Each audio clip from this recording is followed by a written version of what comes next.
Como as canetas emagrecedoras funcionam? Vamos fazer um resumo bem didático para todo mundo entender. Essas canetas são classificadas como análogos de GLP-1. O que é isso?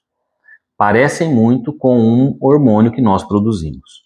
Esse hormônio tem uma função, tem outras, mas eu vou falar a principal. Ele tem uma função de sinalizar saciedade a nível cerebral. Então, você tem o uso de um remédio, que é aplicado grande parte das vezes no abdômen, e essa medicação mantém o nível do GLP-1 mais alto. Então você tem uma sensação de saciedade durante muito tempo. Por isso que você ingere menos alimento. Lembrando que não é só alimento, água também. Por isso que existe aí a necessidade de um certo controle. Toda medicação tem indicação e contraindicações. As indicações é obesidade, diabetes tipo 2, hoje a apneia do sono.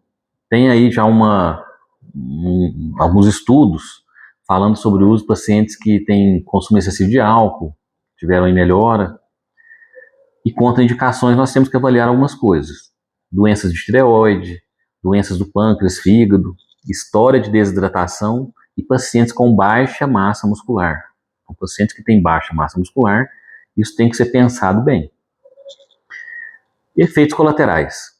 O principal efeito colateral é a náusea, e muitos pacientes necessitam até de medicação durante o uso para não ter tanta náusea.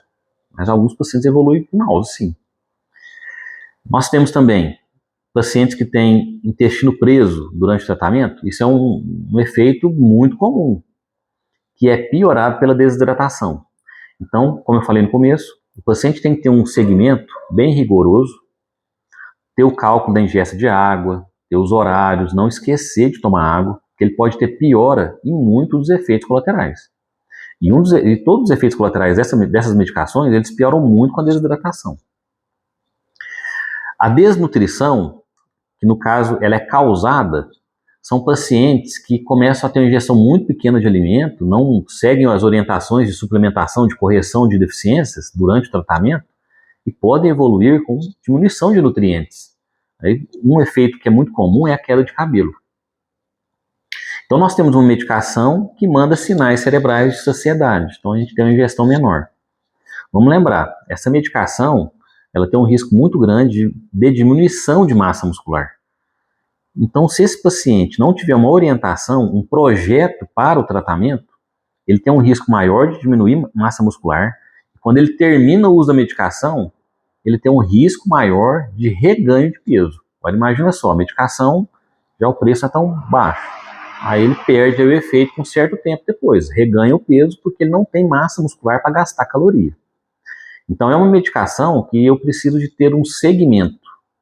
Por quê? Eu tenho que monitorar efeitos colaterais. Se tiver algum efeito que não está adequado, eu tenho que parar a medicação. Eu tenho que sempre avaliar esse paciente e ter informações semanais dele.